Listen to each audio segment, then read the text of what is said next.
Howdy ho, folks. It's your multiversal medium here with something completely different for another episode of Morrowind. So last time we left off, we just kind of read a bunch of books. Took it easy, took it funky, took it fresh. This episode, the overall episode may look a bit different. I'm not exactly certain how much is going to be different for you guys. I may not even have borders anymore on the edges of the episode. So in between episodes, I actually took the time to mess with the settings a bit, because I noticed after reading all those books last episode, I was having a bit of difficulty with the font. The font was a bit too muddy, I guess you could say. It's not that it's a bad font, it just wasn't high definition enough for me to easily read.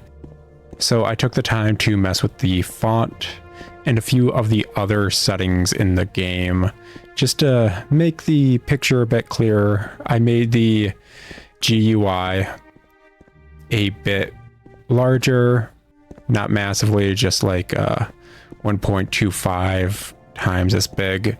So it should outright help with how this looks on your screen as well as mine, while also switching to a better font. Oh yeah, that's a scrib we killed.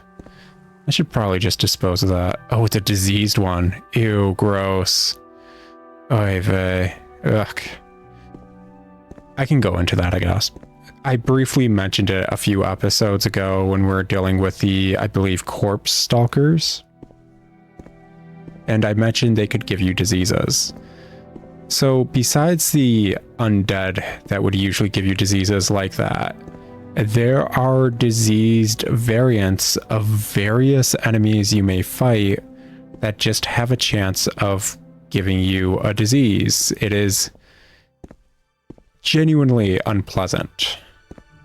Because obviously if you have a disease... Oh, there's a Kagudi over there? Are we going to be a cool enough dude to be able to take out a Kagudi? Let's pop a save. Let's pop a save. Why? I guess you guys have figured this out by now. I'm not good.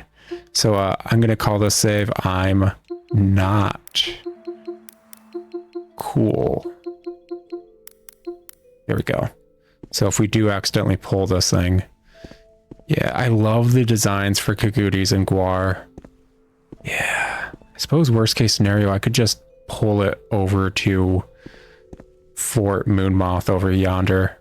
It'd probably work out just fine. Anyways, as I was saying, there are diseased enemies, and getting a disease is a hassle. In a lot of games, especially later on in Elder Scrolls, it's not as much of a hassle unless you're doing, say, survival mode in Skyrim. I don't know, Anniversary Edition? Is that the version with survival mode? Either way, unless you're doing survival mode, diseases don't really matter in Skyrim. In this, yeah, they matter a lot. They matter an F-ton. So we've talked about various mechanics when it came to basically every action you're doing, from hitting an enemy to being able to properly do anything, whether it's casting a spell, so on and so forth. And honestly, since you're constantly rolling integers in the background in order to succeed or fail at any moment, what do you think is going to happen when you have a disease that lowers your stats? It's going to make a lot of those things you want to do a lot more annoying. So yeah, diseases are very detrimental in this game. If I have a disease that just tanks my agility, which is one of the major integers in being able to hit an enemy with a melee weapon, I'm just going to keep missing melee weapon wise. And it's not until I get out of that fight and then just run to a healer to cure my disease, or maybe pop a cure disease potion, that I'll be good. So yeah, it's not nice. I can't just fast travel to a random town like in Skyrim and then just hit up a shrine and I'm good. It's not exactly how that works. Not in this game. I need to take the time to unlock the first floor thus. Definitely. Anyways, what I'm planning to do today is probably just a handful of dungeon dives. I just came back here to offload some stuff. Actually, I'm going to show something too because I messed with something off screen and I'll probably showcase me doing it while talking about it. But just see what I just did there and just see what I'm doing right here. Yeah, actually. So the UI for menus is customizable. You can rearrange it and reshift it. I'll put on screen while I talk about this and start moving things over to this dude to lighten my load. But basically, you can completely shift over your user interface for your pause menu where you have like all your stats, your inventory, your map, and your spells. You can just shift it around. You can move the windows around. You can change what size they are. It's just a whole lot of customization options that you can do to just make it easier for you as a player. And honestly, I love that. I feel like a lot of games don't offer proper customization when it comes to various forms of the UI. And it's kind of effing annoying, I'm not gonna lie. Something I see a lot with is actually with colors. I've talked about this in a decent amount of various games about how any game that's rocking a colorblind option in the settings is technically above the curve in my book. Because that is not a common thing. Okay, we're going to close that and head on out. But they are genuinely and for truly above the curve. Because colorblind options are showcasing that the game and the developers are trying to make the game for everyone.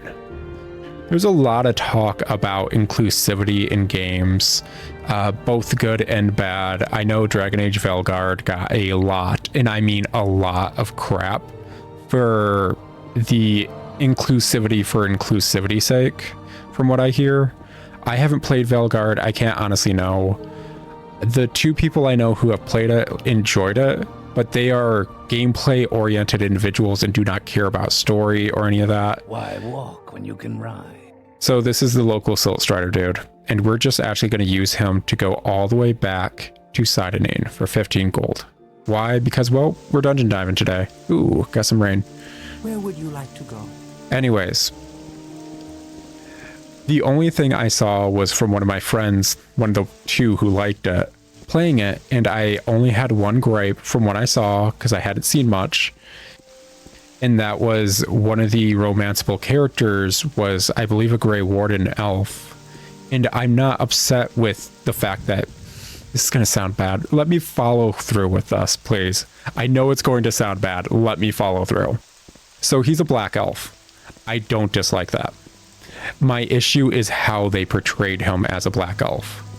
Elves, as we know it in the series. Oh, we got a rat. Oh no, oh no, oh no. I gotta remember how to frickin' ready weapons. Oh no.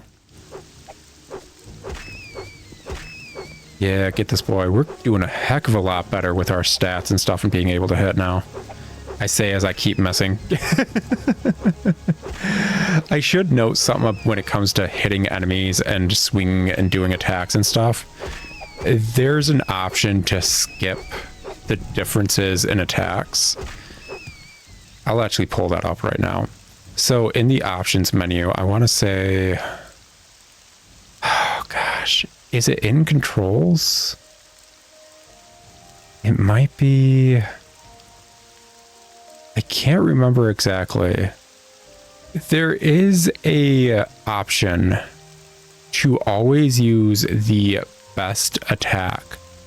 Oh yeah, right here. in preferences, always use best attack. So if I had that toggled on, I'd constantly be jabbing no matter how I'm moving. I'm not doing that because I kind of prefer it this way, but that is an option if you don't. Anyways, back onto the Dragon Age Veilguard thing. I'm fine with the black elf dude. He seems like a fine character from what I saw my friend interacting with him. My actual gripe was that he was a big buff dude when the entire race is known to be twinks. I have not seen another big buff elf throughout the entire game series, so it felt like they made this basically a stereotypical big buff black dude and then added elf ears, and that was all they did.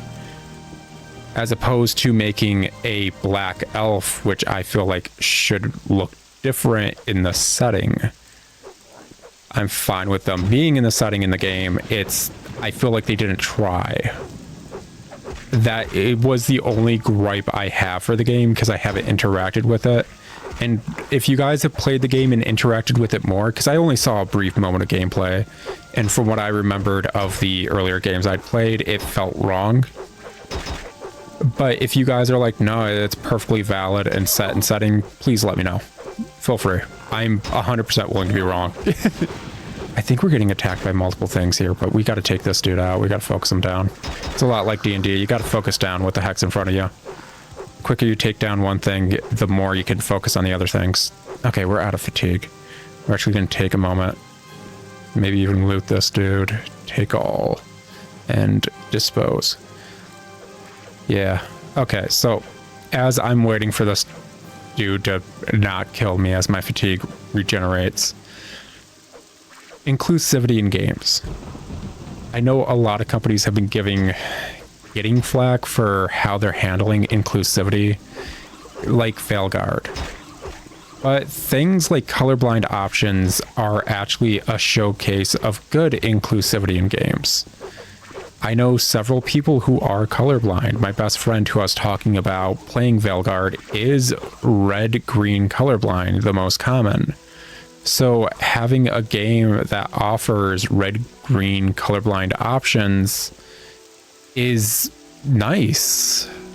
Genuinely and for truly, it is just nice. Ah, frickin' rat. Oh well, we healed up a majority of it, so we're good. Battles are going so much better now that we're getting skills. It didn't take long. At least not in the grander scheme of like just how this game and this series works. It definitely didn't take super duper long. Okay. Let's get you out of here, man. Get out of here with your nonsense. But so seeing a bunch of colorblind options, the ability to, say in an action game, control the color in which an AoE attack is being showcased with. That's amazing. It's great. It's wonderful. It's one of the most beautiful things that has come from developers realizing not everyone's working at the same starting point. Now, I know there are various dungeons around here. That being said, I'm not used to finding various dungeons around here. So bear with me. If we just kind of explore the countryside, I'm fine with that. Maybe next episode we'll stop in front of a dungeon if I don't find any. Oh, right, yeah. I forgot that was right here. I knew he was near Sidonin, but I forgot that's where he was. All right, this is...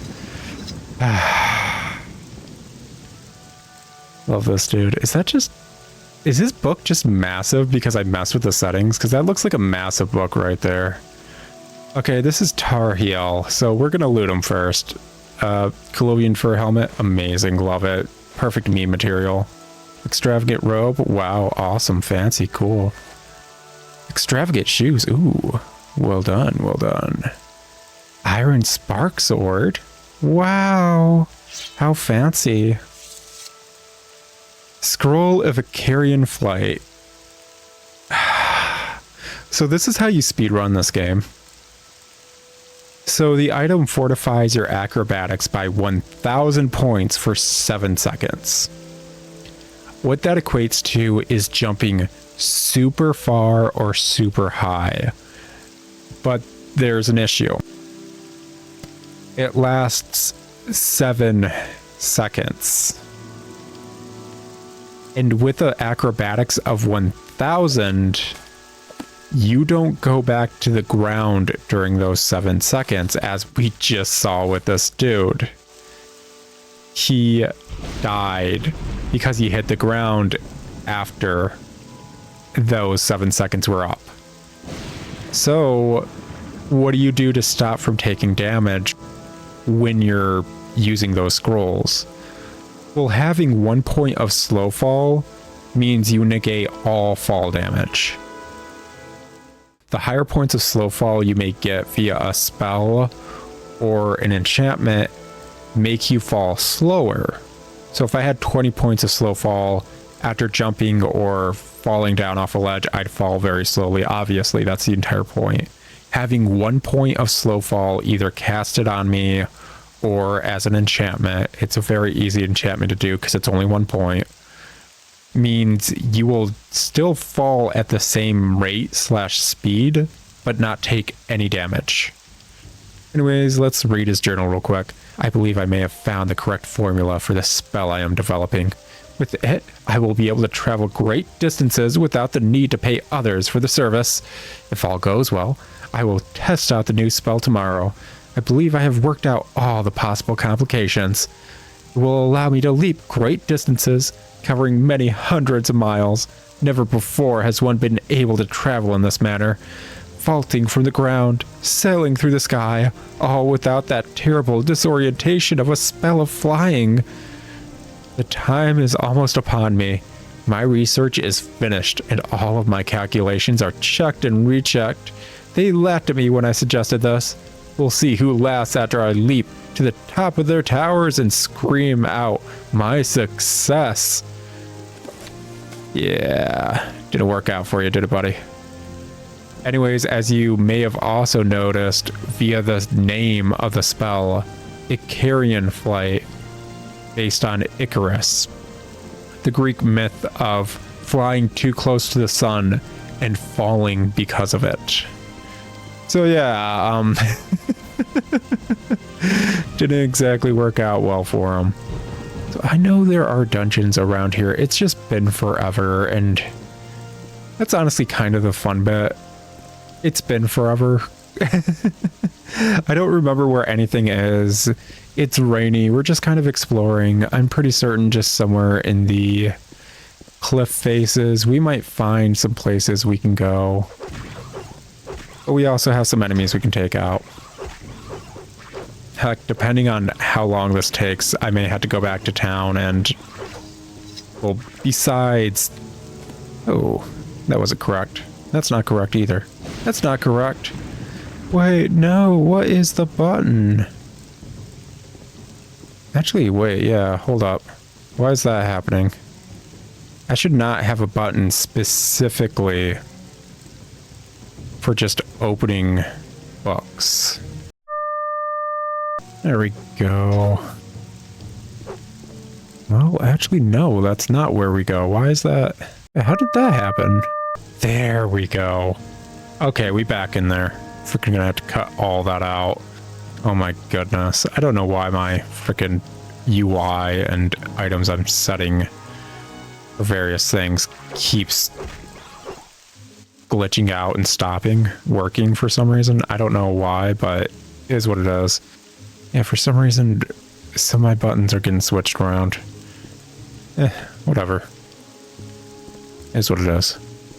Trying to go to the swamp in the Mucky. What was I talking about? Probably just how great it is that games as a whole are being exclusive nowadays. Alrighty. Gosh, of course I wanted to explore and it's just raining nonstop and I can't see where I'm trying to explore. Of course there's worms everywhere, it's raining. That's a given, man. That's always a given. Forever and always a given. It rains, worms come out. actually, that reminds me. So my fiance used to work at Home Depot, and that was like a saying at Home Depot. You'd think when it's raining, you wouldn't have to deal with customers as much. No. Basically at Home Depot, it seemed customers would show up no matter what, especially if it was raining. Hey, that looks like Sidonine right there. Yeah, slow and steadily. Explore. This is the dead body. Okay, just a bunch of scribs this time. And a worm! Are they gonna get angry if I hit the worm? If I can hit the worm. Am I remembering that right, or is that something you only deal with in the mines? Okay, maybe it's only something you deal with in the mines. Weird. I still need to look up how the heck the whole Quarma life cycle and everything goes. Because it's not just worms, man. I was mentioning it earlier. That's a lot of mud crabs. Anyways, I was mentioning it earlier that basically it's their livestock. They have mines for Quarma where they have a bunch of miners harvest their eggs for food. You probably noticed I've come across a great deal of Quarma eggs in my exploration thus far. Just a metric F ton of them. But it comes with a few caveats. Obviously, like this giant ant colony isn't going to let you just constantly take the eggs. So the Dunmeri people have found out various ways to make it so the Quarma aren't aggressive as long as you don't go up to the queen of the colony, so on and so forth. Is that an entrance right there? Maybe also along there, I want to say. Whatever. Exploration is fun. Yeah, exploration is fun. If I was smart, I'd be like looting all these plants. It's just... it's a hassle. Looting alchemy ingredients in Morrowind is a hassle. Because every single alchemy ingredient is thus. Oblivion was a step in the right direction, and I guess Skyrim's better. Yeah. Oh no. Oh sweet baby Jesus, we finally found one. Oh God. The bane of every player. And gosh dang it. So this is a cliff racer. Anyone who's played Morrowind for any amount of time knows what the heck these things are, and they are annoying. The fact that they are extinct is one of the happiest thing any long-standing Elder Scrolls fan has probably ever experienced. Like, oh my gosh, F cliff racers, they are so annoying. Like, I was editing the 6th, I want to say, episode of this, where I talk about them and how I was amazed we didn't come across one on our way to Balmora. And my fiance was curious, why does everyone hate them? So one, they're effing annoying. They're flying enemies. When aren't flying enemies annoying? But two, as you just saw, they're pretty fast. They catch up to you immediately. You're not going to outrun them. Three, you'll usually hear one before you see one and not know where the heck it's coming from. And four, sometimes they'll just blindside you, and there can be a metric F ton of them just blindsiding you. This looks like an entrance. Yeah? Yeah! Dungeon diving! And by the entrance, yep, it's an ancestral tomb. Okay, well, why don't we pop a save of F Cliff Racers. Yeah, good stuff. Anyways, they're just one of the most annoying enemies you're come across throughout the entire game. They're constant and annoying and insufferable, and I keep hitting... I may as well just switch the button right there. So what I keep doing is... Ow. Getting hit by arrows, and there's a ghost too. Oh no. Oh no. This is not a good combo for me. This is definitely not a good combo for me. Wait, let's rest up.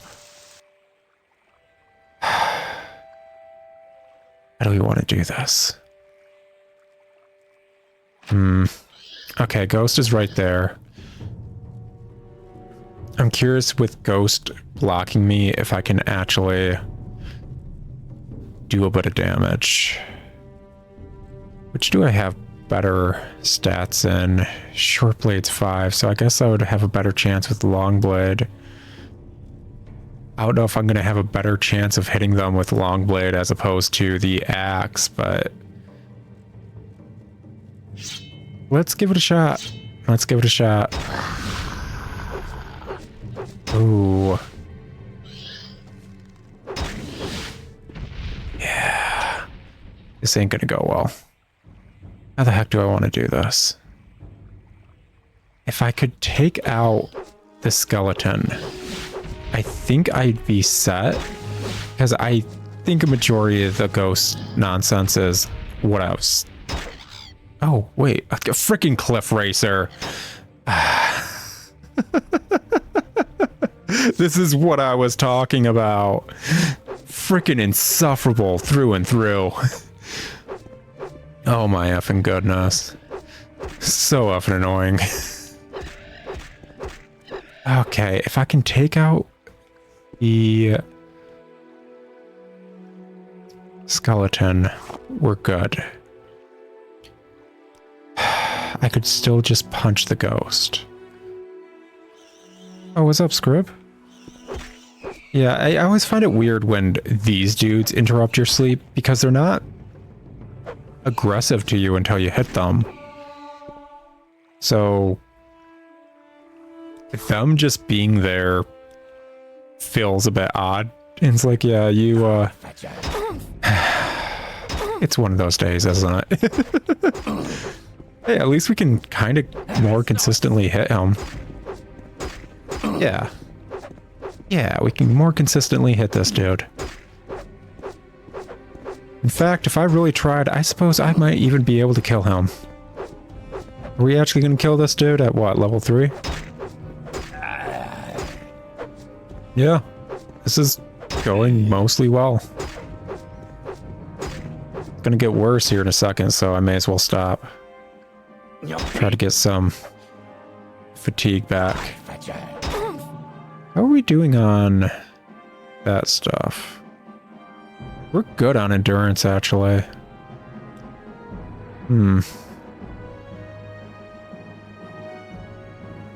I'd have to go back to town, but that's just directly east.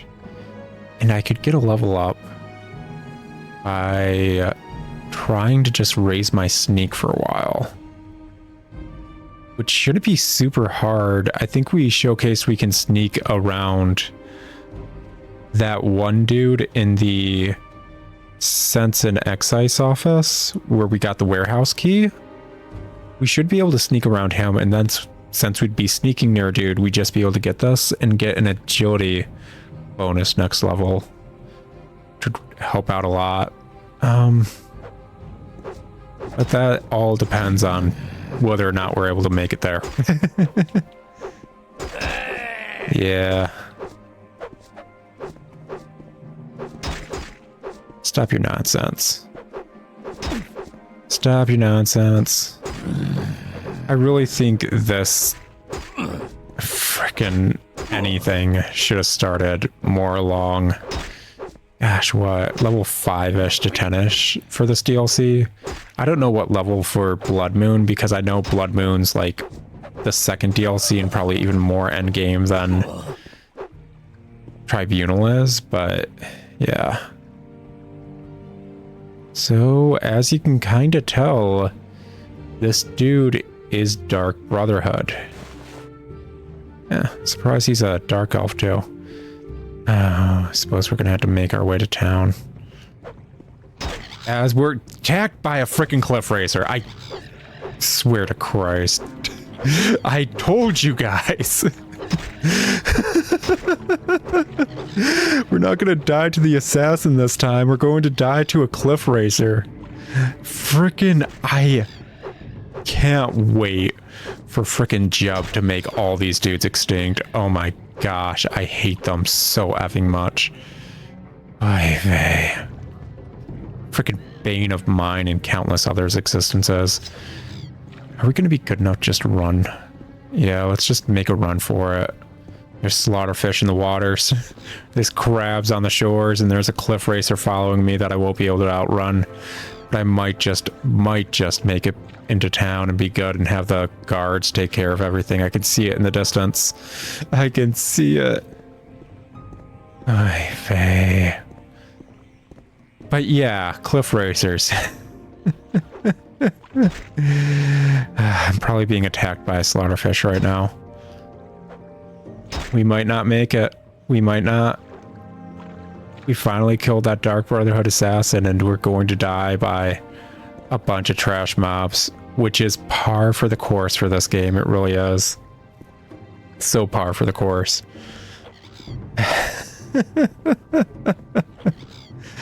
Okay.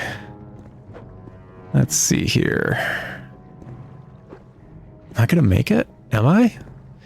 Is a guard gonna save me? I'm technically inside an inn right now, and I can hear that cliff racer trying with all its heart to kill me. Technically, I'm in... Oh, it's going for someone else.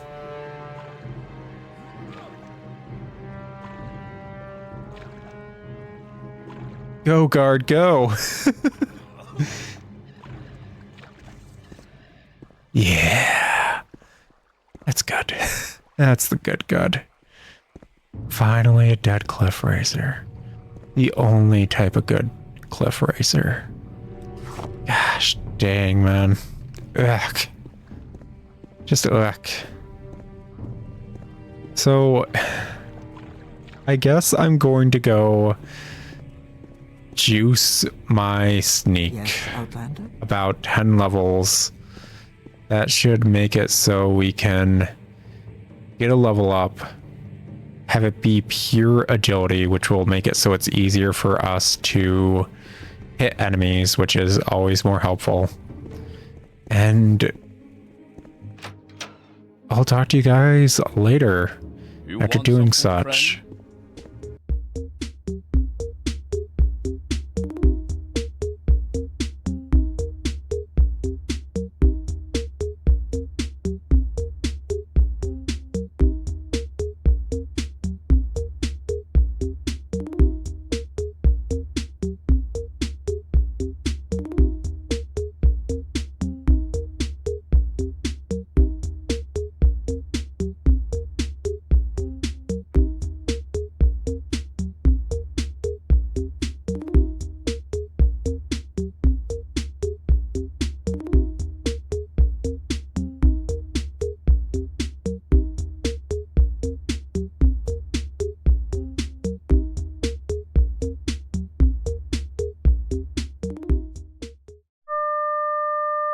Howdy guys.